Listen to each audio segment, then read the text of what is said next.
नमस्कार विद्यार्थी मित्रों। अभी हम 12वां जो हमारा श्लोक है पद्य विभाग का सुभाषित सप्तकम। वैसे तो आप गुजराती और हिंदी में सुभाषित पढ़ चुके हैं कि जो एक ऐसी काव्य पंक्ति होती है कि जो हमें दो लाइन जो होती है पर हमें बहुत सारा कुछ कह जाती है, सीख दे जाती है कि जीवन में किस तरह का व्यवहार है, वो जीवन है वो किस प्रकार जीना है, वो सब बताते हैं। तो सुभाषित का अर्थ होता है सुंदर युक्ति, अथवा तो उसको बोध वचन भी कहते हैं कि जो हमें कोई शिक्षा देते हैं, बोध दे जाते हैं। और संस्कृत के जो सुभाषित है उनकी अनेक विशेषता है कि वो गागर में सागर भर देते हैं, यानी एक छोटा सा मटका और उसके सागर की कोई सीमा नहीं होती है। तो इतने बड़े सागर को जैसे कि एक मटके में समा लो, यानी कहने का मतलब है कि बहुत सारी ऐसी बातें हैं कि बहुत गूढ़ ज्ञान है, तत्व ज्ञान है या व्यावहारिक बातें या शिक्षा है, वो एक वाक्य या दो वाक्य ही हमें दे जाते हैं। तो इसलिए लोगों के कंठ से वो गाए जाने के कारण हमेशा जीवंत रहते, यानी एक पीढ़ी दूसरी पीढ़ी को देती है। तो सुभाषित व्यक्ति के जीवन को पाथे देते हैं, यानी संदेश देते हैं। जीवन किस तरह जीना है, लोगों औरों के साथ किस प्रकार व्यवहार करना है, बड़े बुजुर्गों के साथ किस प्रकार अपने संस्कारों को व्यक्त करना है, वो सारी बातें हैं वो बताते हैं। संस्कृत सुभाषित वैश्विक भावना यानी वसुधैव कुटुंबकम भावना को वो साकार करते कि हमारे देश के लोगों के प्रति प्यार, देश प्रेम की भावनाएं नहीं पर पूरे विश्व को एक परिवार की तरह मानना, यानी मिलजुल कर शांति से रहना, वो बात सिखाते हैं। तथा हमारी जो संस्कृति है उसके जो उदात्त विचार है, उसके संस्कार है, उसको भी वो प्रकट करते हैं। तो हमारे पूर्वज विद्वानों ने जो दीर्घ दृष्टि से उन्होंने देखा कि किस तरह से जो हमारा व्यवहार है वो होना चाहिए और उसकी लोगों की जो पहचान है वो भी किस तरह करनी है, वो देखकर उन्होंने समय समय पर जिन जीवन मूल्यों की प्राप्ति की थी उन्हें दूसरी पीढ़ी तक पहुंचाने के लिए सुभाषितों की रचना की और वे प्रजा में प्रसिद्ध भी हुए हैं। तो प्राचीन काल के ये सुभाषित आज भी इतने ही प्रासंगिक है। आज भी वे बिना किसी भेदभाव के प्रत्येक व्यक्ति को आदर्श और आनंदप्रद जीवन जीने का मार्ग दिखाते हैं।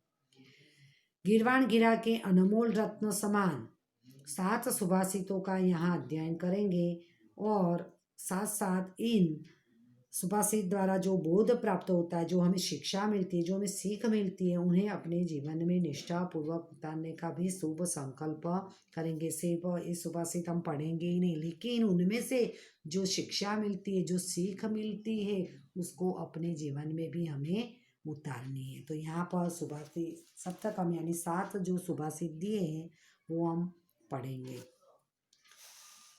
शनै शनैः पन्थाः शनैः कन्थाः शनैः पर्वतलङ्घनं शनैर्विद्या शनैर्विद्यं पञ्चेतानि शनैः शनैः। शनैः पंथा, पंथ यानी रास्ता, मार्ग। शनैः शनैः यानी धीरे धीरे। कंथा यानी जो गुदड़ी होती है जिसमें हम सोते हैं, वो गुदड़ी।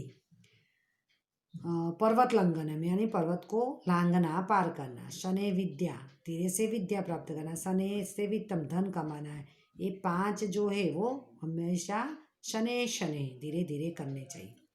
तो धीरे से रास्ता काटना चाहिए, यानी हम रास्ता पार करते हैं। अगर देखो आपका भी अनुभव होगा या देखा होगा कि अगर हम दौड़कर रास्ता पार करते या जल्दी से करते तो एक्सीडेंट हो जाता है और एक्सीडेंट की संभावना रहती है। लेकिन हम धीरे धीरे रास्ता पार करेंगे या चलेंगे तो गिरने की या दुर्घटना होने की कोई संभावना नहीं रहती। शनै कंथा, धीरे धीरे गुदड़ी सिलनी चाहिए। अभी जो गुदड़ी कभी आपने भी घर में मम्मी गुदड़ी बनाती होगी तो वो देखा होगा। तो अगर वो गुदड़ी है उसको भी अगर जल्दी से सिलेंगे तो कभी वो अच्छी बनेगी नहीं और सुई की जो नोक है वो भी लग सकती है। इसीलिए गुदड़ी जो सिले वो भी धीरे धीरे सिलनी चाहिए। और शनै पर्वत लंघनम, यानी धीरे से पर्वत लांघना है। अगर पर्वत हमें पार करना है, पर्वत की टोची पर पहुंचना है, तो वो धीरे धीरे चलना है। अगर हम उसमें जल्दी करेंगे तो गिरने की संभावना रहती है। शनैः विद्या, धीरे धीरे विद्या प्राप्त करनी है। यानी कि आप जो पढ़ाई करते हो तो आपको लगे नहीं, मैं अभी से, कई बार आप भी होमवर्क करने बैठते हो या याद करने बैठते हो क्योंकि आपको बाहर दोस्तों के साथ घूमने की जल्दी रहती है या मोबाइल लेने की जल्दी रहती है, तो फटाफट वो उनका ना ध्यान करते हो ना मनन करते हो, बस ऐसे ही काले अक्षर भैंस के बराबर कर लेते हो। तो वो आपको पता ही नहीं, आप दूसरे दिन देखोगे तो भी आपको पता नहीं चलेगा कि ये आपने पढ़ा था। इसीलिए विद्या भी धीरे धीरे, यानी जो अभ्यास करते, जो पढ़ाई करते, वो भी धीरे धीरे शांत मन से करनी चाहिए। शनैः वित्तम, यानी वित्त यानी धन, धीरे धीरे धन कमाना चाहिए। अभी हाँ, कई व्यक्ति होते हैं कि कोई भी धंधा, नौकरी, व्यवसाय करते तो उनको होता है कि मैं जल्दी से मेरी आमदनी बढ़ जाए और मैं धनवान बन जाऊँ, और उसी चक्कर में वो मतलब कई बार गलत रास्ते पर जाते हैं या कई बार कई धंधे में उनको नुकसान ज़्यादा हो जाता है। इसीलिए कोई भी धंधा, व्यवसाय या नौकरी करे तो संतोष रखे, धीरज रखे कि जो भी आमदनी आ रही है वो धीरे धीरे बढ़ती है। एकदम से अगर हम बढ़ाने की कोशिश करेंगे तो उनमें नुकसान ही होता है। तो ये 5 बातें जो हमने देखी वो धीरे धीरे करनी चाहिए। यहाँ पर मैंने श्लोक के साथ समझौती भी बता दी है। अभी मैं अनुवाद ही करूँगी। धीरे धीरे रास्ता काटना चाहिए, धीरे धीरे गुदड़ी सिलनी चाहिए, धीरे से पर्वत लांघना चाहिए, धीरे से विद्या प्राप्त करनी चाहिए, धीरे से धन कमाना चाहिए। ये 5 बातें हैं वो धीरे धीरे करनी चाहिए। अभी हम दूसरा सुभाषित देखेंगे। शीलम शौर्यमनालस्य पांडित्यम मित्र संग्रह औचौर्य अचौरहरणीय आनि पंचेतान्यक्षयो निधि। शीलम यानी चरित्र यानी हम कैसे हैं। शौर्य यानी शूरवीरता। अनालस्यम यानी आलस्य का अभाव, आलस नहीं होना। तो जिसमें आलस नहीं, वो हमेशा सतत काम करते हैं। उद्यमशील, जिसको हम उद्यमशील कहते हैं, मेहनती बोलते हैं, उद्यमशीलता। पांडित्यम यानी चतुराई है, होशियारी है, पंडिताई भी जिसको हम बोल सकते हैं। और मित्र संग्रह यानी अच्छे मित्रों रखने। बाद में ये हम लेंगे पंचे तान्य अक्षय निधि यानी खजाना। पंचे यानी 5 और अक्षय यानी कभी खत्म न होने वाला अविनाशी खजाना। और अचोर हरणियानी यानी चोर जिसको चोरी नहीं कर सकते हैं। तो यहाँ पर अभी अनुवाद लेंगे कि अच्छा चारित्र, शूरवीरता, अनालस्यम यानी उद्यमशीलता, पंडिताई और अच्छे मित्रों का संग्रह, ये 5 अविनाशी खजाना है। ये 5 अविनाशी खजाना है क्योंकि उनको चोर चोरी नहीं कर सकते हैं। अभी देखो यहाँ पर हम अगर उसकी समझौती देखें कि शील यानी चारित्र, हम कैसे कि कोई भी व्यक्ति होता है तो वो सच बोलता है, हमेशा दूसरों बड़ों का आदर सत्कार करता है, बड़ों की आज्ञा का पालन करता है, तो वो उसका अच्छा चारित्र हुआ। तो अच्छा चारित्र है। बाद में शूरवीरता यानी बहादुरी दिखाना और मेहनत करना, अपने अंदर होशियारी होना कि समय के हिसाब किस तरह व्यवहार करना है, खुद को बचाना है, तो वो अपनी पंडिताई है। और हम अच्छे मित्र रखना, ये 5 बातें ऐसी कि जो हमारे पास है तो हम उसका उपयोग करके जीवन में सफल होते, जिसको मतलब ये अविनाशी खजाना है कि कभी ख़त्म नहीं होता है, कि ये सब हमारे अंदर है। तो उसका उपयोग करके हम जीवन में हर जगह पर जो है वो सफलतापूर्वक अपना जीवन जी सकते हैं। उसको चोर चोरी नहीं कर सकते हैं। अभी आगे का सुभाषित है वो देखेंगे। सहति ही श्रेयसी पुषाम विगुणे स्वपि बंधुषु तुसे रपि परिभ्रष्टा न प्रहोहन्ति तंडुलाः। तो यहाँ पर अभी हम शब्दों का अर्थ देंगे। संहति यानी एकता, श्रेयस यानी कल्याणकारी, पुषम यानी मनुष्य, विगणेशु यहाँ पर संधि है, विगणेशु प्लस अपि यानी विरोधी गुण वाले जो व्यक्ति होते हैं, कि दो व्यक्ति होते हैं तो एक के जो विचार है और दूसरे के विचारों का बिल्कुल मेल नहीं होता है, विरोधाभासी होते हैं वो। और बंधुषु यानी सगे संबंधी, भाई बंधु। और यहाँ पर भी संधि है, तुषे अपि यानी धान, जो धान अनाज होते हैं उनके छिलके। और परिपृष्ठा यानी अलग हुए हुए। न प्रहोहंती यानी उगना। और टंडुल यानी चावल। यहाँ पर विघ्नेशु को सबसे पहले लेंगे कि विरोधी गुण वाले सगे संबंधियों में भी मनुष्य की एकता कल्याणकारी होती है। धान के छिलके अलग हुए चावल कभी उगते नहीं। धान के छिलके से अलग हुए चावल के दाने उगते नहीं हैं। फिर से एक बार अनुवाद कर रही हूँ। सॉरी, ये तो ऊपर वाला श्लोक हो गया। विरोधी गुण रखने वाले सगे संबंधियों में भी मनुष्य की एकता कल्याणकारी होती है। धान के छिलकों से अलग हुए चावल के दाने उगते नहीं हैं। अभी आगे जो हमें वो आगे का सुभाषित देखेंगे। नास्ति यानी न प्लस अस्ति यानी नहीं, नकार के अर्थ में। मेघ समम तोयम, मेघ समम यानी बरसात के तोयम यानी पानी, बरसात के समान पानी। चात समम बलम, नास्ति चक्षु समम तेजो, नास्ति धान्यम समम।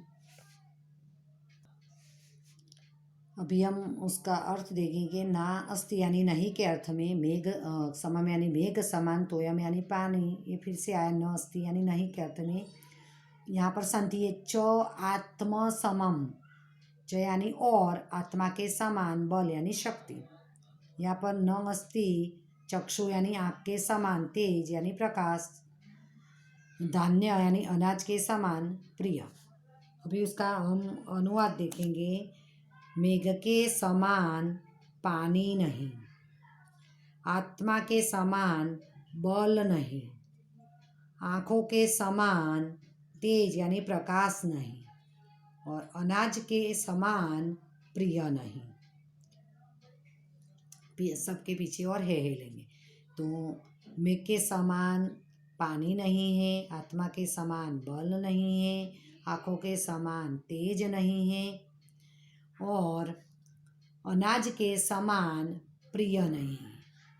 यहाँ पर इस सुभाषित में ये चीज़ बताई है कि जो मेघ का पानी है, बरसात का पानी है, उसके समान दूसरा कोई पानी नहीं, क्योंकि वो शुद्ध बरसात का पानी है, वही शुद्ध पानी। बाद में वो नदियों तालाब में वो जब आता है, बाद में वो प्रदूषित भी होता है।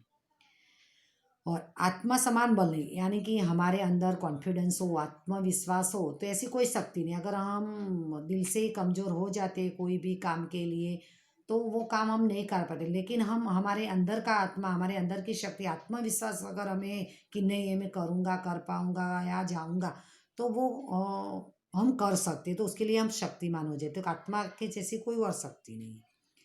और आँखों के समान तेज नहीं। अगर हमारी आँखें के समान मतलब कोई तेज नहीं, यानी प्रकाश बाहर बहुत सारा हो, सूर्य प्रकाश भी हो या घर में ट्यूबलाइट वगैरह हो, प्रकाश बहुत सारा, लेकिन हमारे आँखों के अंदर की जो को रोशनी ना हो, तो हाँ वो हमारे सामने कुछ नहीं, वो तो अंधेरा ही है। तो आँखों के समान कोई प्रकाश नहीं है। यानी और वो आँखों का नज़रिया भी एक बात है कि जो कैसे नज़रिए से हम देखते हैं, वो भी आँखों पर डिपेंड करते हैं। यानी लोगों की अंदर की जो सोच है, विचार है, तो वो भी उस पर असर करती हैं। बाद में धान्य समान प्रिय नहीं है। धान्य यानी अनाज, क्योंकि वो जो हमारी प्राथमिक ज़रूरियात है कि वो नहीं तो मनुष्य जिंदा नहीं रह सकता। तो उसके धान्य से ज़्यादा प्रिय मनुष्य को और कुछ नहीं है। तो ये जो मुख्य बातें हैं वो यहाँ पर बताई हैं। अभी हम आगे का श्लोक देखेंगे। सत्यम तपो ज्ञानम हिंसताम च विद्वत् प्रणानम च सुशीलताम च एतानि यो विदधाति स विद्वान् न ह्यय पक्षो विहगः प्रयाति। अभी शब्दों का अर्थ हम देखेंगे। सत्यम यानी सच बोलना, तप यानी तपश्चर्या करना, ध्यान करना, ज्ञान प्राप्त करना। ज्ञानम हिंसताम यानी यहाँ पर दो शब्द है, ज्ञान और अहिंसा। च यानी और, विद्वत् प्रणानम यानी विद्वानों को प्रणाम करना यानी विद्वानों का आदर सत्कार करना। च यानी और, सुशीलता यानी अच्छा चारित्र। एतानी यानी ये, यो यानी जो, विदधाति यानी करता है, स यानी वह विद्वान है। न यहाँ पर संधि है, ही एक पक्ष यानी ही यानी सचमुच या निश्चित रूप से भी ले सकते हैं, और एक पक्ष यानी एक पंख वाला, विहग यानी पक्षी, प्रयाति ही यानी आगे नहीं जा सकते, यहाँ उड़ नहीं सकता है।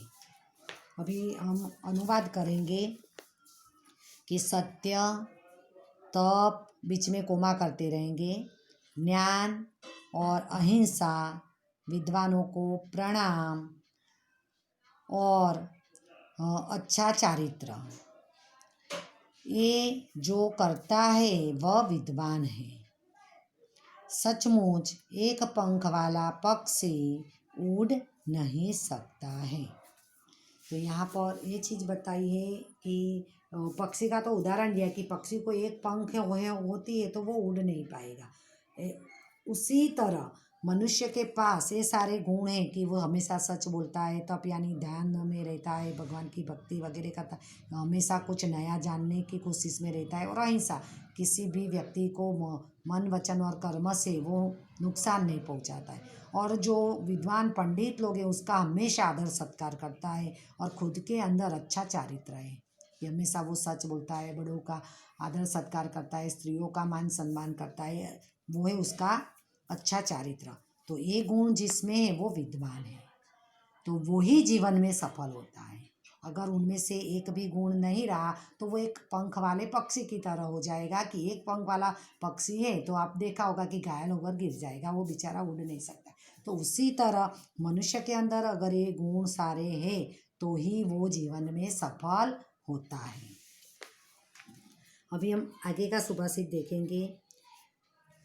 काष्ठादग्नः जायते मन्थ्यमानत् भूमिस्तोयं खन्यमान ददाति सोत्साहनां नासत्यसाध्वं नराणां मार्गरब्धाः सर्वयत्नाः फलन्ति। यहाँ पर हम शब्दों का जो अर्थ है वो देखें। काष्ठादग्नि,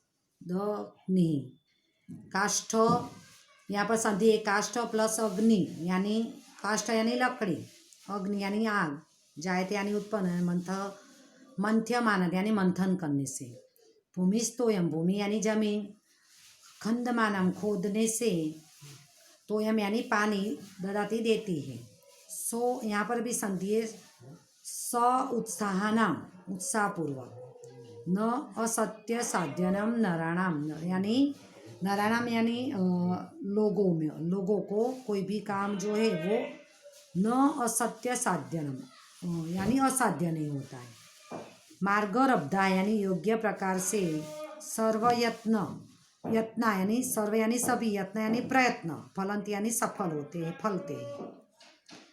अभी अनुवाद करेंगे कि मंथन करने से लकड़ी में आग उत्पन्न होती है। मंथन करने से लकड़ी में अग्नि उत्पन्न होती है। जमीन को खोदने से पानी देती है। उत्साही लोगों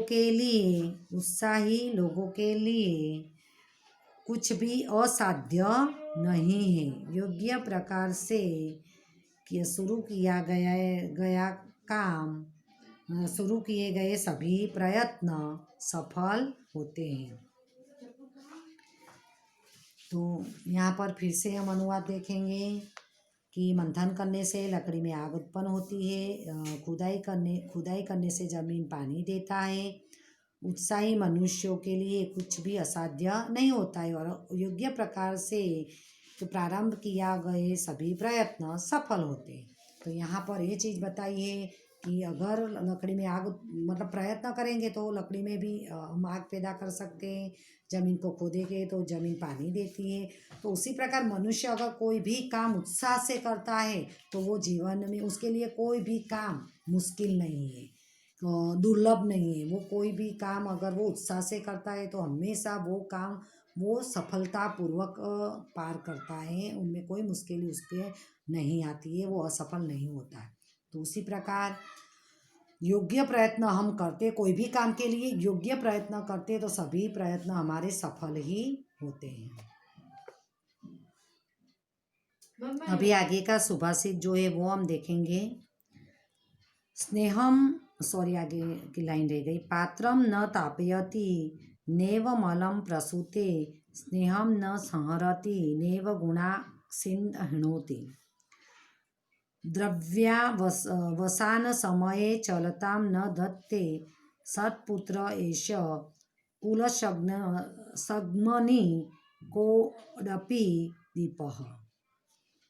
यहाँ पर हम अर्थ भी देखेंगे। पात्रम यानी तो यहाँ पर हम जो संधि देखेंगे, यहाँ पर संधि है न एव, यहाँ पर भी न एव है, यहाँ पर है द्रव्य अवसान समय, यहाँ पर क अपि। तो हम अनुवाद देखेंगे। सबसे पहले जो लास्ट वाली लाइन है उसको हम लेंगे।